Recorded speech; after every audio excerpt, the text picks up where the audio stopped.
Do you know which is the largest desert in the world? A question that might have you envisioning vast expanses of sun-baked sands. But here's a curveball. It's actually Antarctica. Yes, you heard right. Deserts aren't always about scorching heat and sand dunes. They're defined by low precipitation, and Antarctica fits the bill, receiving less than 2 inches of precipitation annually.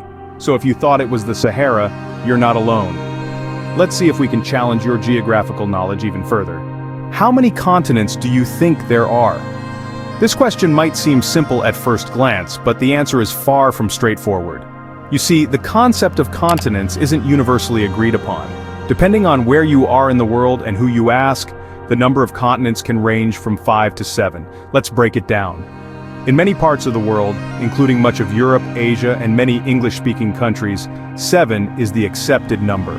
This model includes Africa, Antarctica, Asia, Australia, Europe, North America, and South America. However, some might argue that Europe and Asia, being part of the same landmass, should be considered as one, a continent known as Eurasia. This brings the count down to 6, and if we're going by continental shelves, then Europe, Asia, and Africa are all part of a single continent, which brings us down to just 4 continents.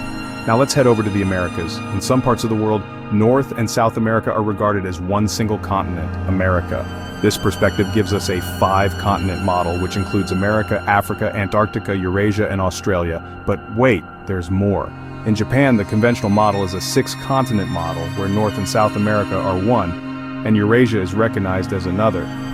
Confused yet?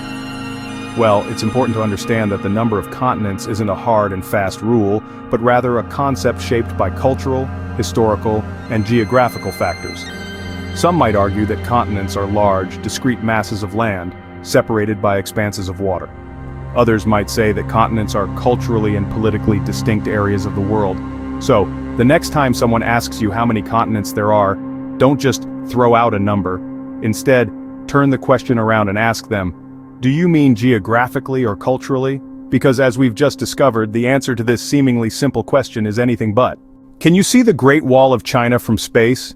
This is a question that has been passed around for generations, and most would confidently answer with a resounding yes. But my friends, reality is often not as grand as the myths we create. The Great Wall, while indeed great in its historical significance and architectural prowess, is not so great in its visibility from space. This widely held belief is, in fact, a myth. Astronauts who've had the privilege to observe our blue planet from the cosmos have confirmed this. Without the aid of telescopic lenses, the Great Wall of China is virtually invisible from space. Why is this so? It's simply a matter of size and color. The wall is only several meters wide, quite narrow when compared to the vastness of our planet. Moreover, the materials used in the wall's construction are earth-toned, blending seamlessly with the natural landscape. So, no, contrary to popular belief, you can't see the Great Wall of China from space. Do you think the equator passes through the most tropical countries? Now that's a notion that seems to make all the sense in the world, right? Well, prepare for a geographical twist. The equator, that imaginary line bisecting our planet into equal northern and southern halves, does indeed pass through a number of tropical countries. But here's where it gets tricky. It doesn't pass through most of the world's tropical countries. Yes, you heard it right. Most tropical countries are not located along the equator. Instead, the real tropical superstars are the Tropic of Cancer and the Tropic of Capricorn.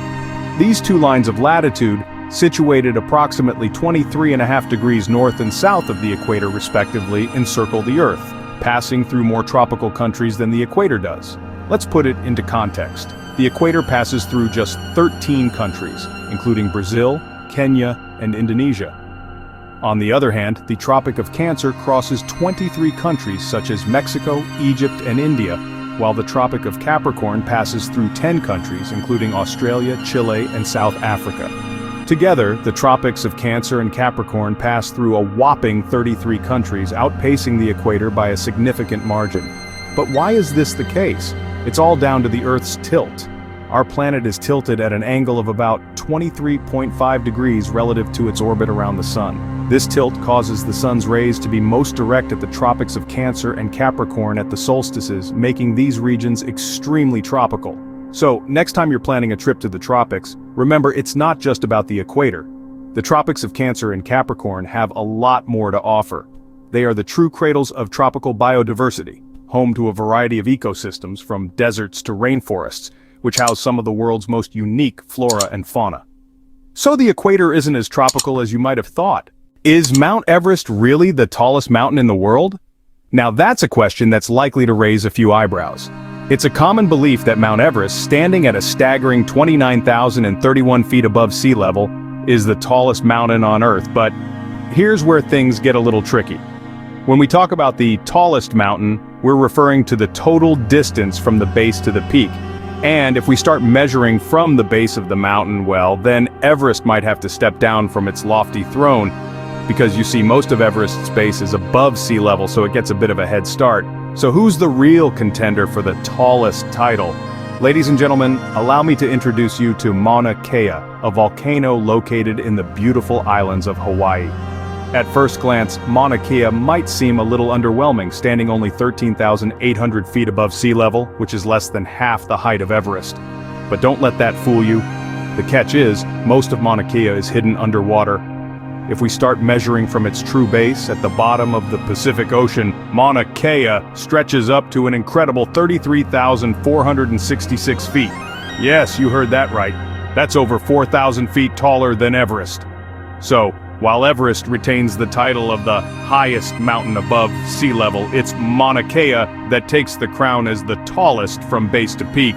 It's quite the undersea underdog, isn't it? Geography can certainly be full of surprises, and this is just one of the many misconceptions we aim to clarify.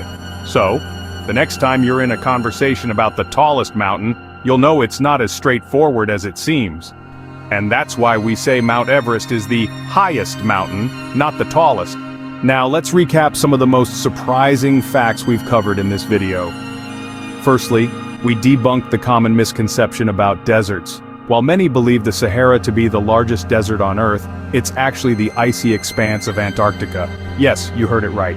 Deserts are not just about sand dunes and scorching sun, it's the lack of precipitation that defines them, making Antarctica, the driest place on Earth, the true champion. Next, we tackled the ever-confusing topic of continents. Depending on where you've been educated, you might have learned there are 5, 6, or 7 continents. With the various models out there, it's no surprise this gets mixed up.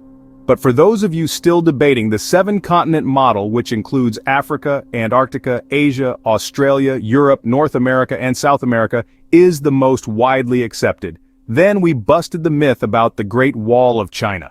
Contrary to popular belief, and despite its impressive length of over 13,000 miles, it's not visible from space with the naked eye. Sorry to disappoint, but astronauts confirm you'd need some serious telescope power to spot it from the moon. We also examined the curious case of the equator. Many associate it with tropical climates and expect the most tropical countries to be straddling this imaginary line. However, it's not the case. Some of the most tropical countries like India, Thailand, and the Philippines are well away from the equator. Lastly, we scaled the heights of Mount Everest. While it's known as the tallest mountain due to its highest altitude above sea level, it's not technically the tallest from base to peak. That honor goes to Mauna Kea in Hawaii. Most of it is underwater, but if measured from its base at the bottom of the Pacific Ocean to its peak, Mauna Kea is over a mile taller than Everest. Who knew geography could be so full of surprises? Now, you're ready to impress your friends with your geographical knowledge?